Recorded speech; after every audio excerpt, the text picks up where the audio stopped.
Why is it very, very easier for ladies to say, I don't want a cheating husband? But it's very, very easy for them to accept a married man or to be the seventh or eighth wife of a rich man. That's the discrepancies. Most women will say, if I marry you, you have to be exclusive to me. I don't want you to cheat. But when he's wealthy and they are single, they can prefer to be second wife there. It's incredible how women think. To be very frank, I find it funny because most women actually do strange things. You remove your eyebrow and then you use pencil to put another one. It doesn't add up. You have your hair, you remove it or plait it down, and then you carry another one that looks like the same hair and put it on it. It doesn't add up. Most women will take high heel to church. They wear it for 2 minutes, pull it, and put themselves back in the slippers. So why did you wear the heel? I don't know. And then while they are walking, they wear in slippers. You just hold the heel while you walk in slippers.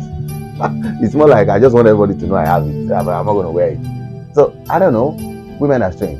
To be very frank, what a woman wants on their hierarchy, based on my experiences about everything in the relationship, is somebody who can take care of them. Most women in this part of the country, not, this thing I'm saying is subjective to Africa, subjective to Nigerians, let's put it that way. Because the women abroad, like the women in Europe, let's say in the UK, France, Italy, the metrics is a little different. I know every woman wants to be taken care of. Every woman wants a man that can take the lead. But you see, in that place, it's not about taking care of in financial terms. Because most of the women have regular jobs, they have regular money, they are not really into big money. So relationships there are different. But in Africa, in Nigeria, every woman wants a man who can take care of them. That's their first priority. They are probably not looking for love, because love to a woman is somebody who can provide. That's why if you want anybody to love you, just give them some money. Even if they are saying, I don't like you, you are old, just give them enough money.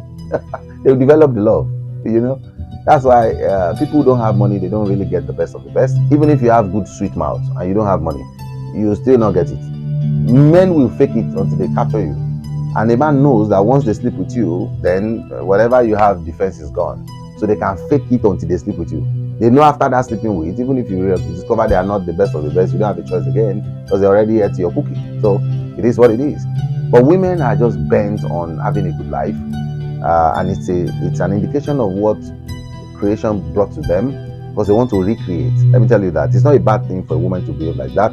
Everybody says women are gold diggers and all. It's not like they are really gold digging, although in natural terms that's what they're doing. But what they do is, a woman wants the best leadership and best type of everything for her offspring. So a woman knows that if I marry an ugly guy, I'll probably give her to an ugly boy, and I don't want it.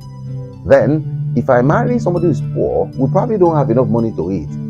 I don't want it. And that's women talking. So they end up accepting for somebody who has money, who has good body, who has great brains, so she can create an offspring with that person. But we call it, in nowadays, we say they are gold diggers. Nobody would have interest in choosing a man who is probably down and not having anything ahead of somebody who has.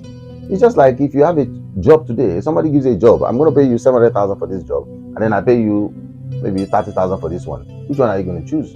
Are you a gold digger? No, you just know your value. It's as simple as that. The only reason why we would talk about gold digger or anything is if only for material gain. But if you are considering the child you will give birth to, that means it's not a case of sleeping with everybody. It's more like one person. If I need to choose a husband, I choose the best of the pack. It has nothing to do with gold digging. If you see me as gold digging, unless maybe you can go after everybody that has a Lamborghini because of that. But if you are doing that because of the future of the children you are going to give birth to, which is both of you children, it's not a bad thing. So most women do that just to make sure that their future is guaranteed by the future of who they sleep with. And that's what they do. And that is why most women can go into marrying somebody as their third wife, provided they feel that person can still afford what they want and also father their children the way they want it. They will prefer to be third to a man who has that than to be the first of somebody who they feel doesn't have it. But this strategy is not the best, because at the end of the day, most ladies will still lose out on good guys, because there are some guys that will be incredible in the next 10 years, but they are not really there yet. So you have to be able to certain out who's going to be what, who's going to be which is very difficult. Nobody can tell tomorrow. So that's why we just end up circling back to telling ladies, don't, because of material things, take up a man. On the other hand, don't go and marry somebody who's going to be unreasonable and poor, because you are going to be the one to suffer. Remember, marriage is for better, for worse. And it will now be worse if you enter marriage and 5 years later you leave the marriage because the person is not having money. That's even worse. So in the beginning, don't even go there if you know it's a thing for you. And look at this. Once you marry a man that is wealthy and he becomes poor 7 years' time, what do you do? And if you marry somebody who is poor today and he gets wealthy in another 5 years, what do you do? So at the end of the day, if you really, really want to attend to this properly, as a lady, don't marry anybody because of the money they have. Marry them because of their soul. Let me tell you, for a man who has a good soul, and I'm not saying somebody is a good soul who's not going to fornicate, who's not going to do, and you marry because of that, hungry might kill you. The man that is not fornicating might be a useless person that doesn't know business, might not have a job. So you have to, when I say soul, it encompasses everything. Yeah, today, tomorrow, and next tomorrow, everything is encompassed in that. Because when you speak to a man, you can tell if he's going to be successful in the future based on his mindset. But again, there's another problem. Most women don't have anything about this mindset. They don't know anything about it. Women don't think about all of these things majorly. And I'm sorry if you're a woman because you might be irritated. Women talk about the dresses they wear, the makeups they do, the kind of skin they have, their hips and all, the weave-ons, the style of new clothes that are trending. Like, that's an interest. And then they watch some telemundos and some stuff. Some of them watch football. Nowadays, girls are betting, Niger bet and all this type of bet.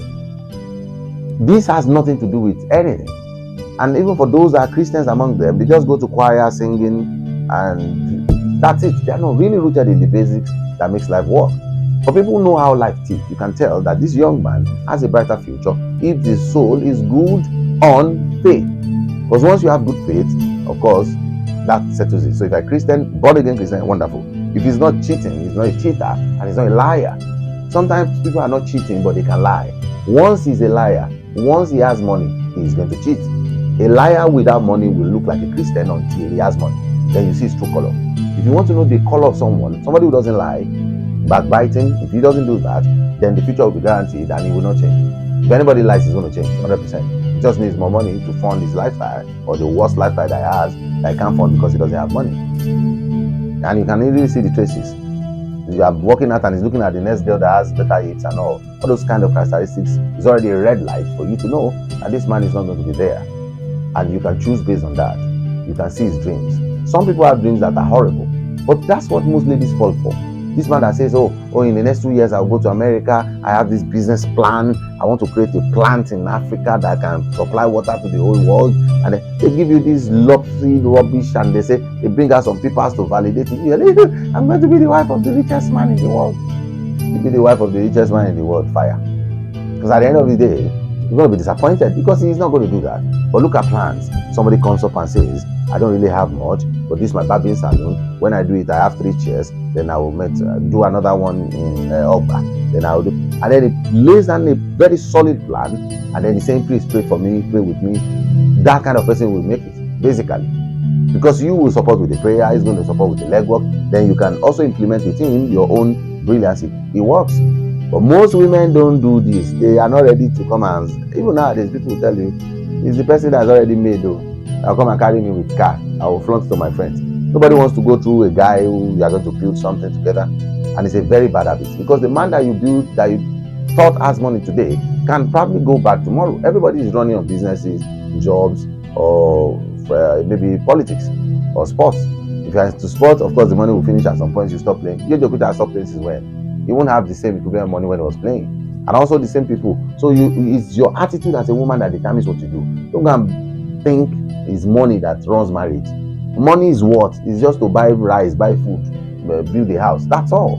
Which anybody can get to at any time. The real thing we call marriage is the heart to heart, the soul to soul, which is missing in most rich men. Because from where I stand, wealth is almost equal to marriage.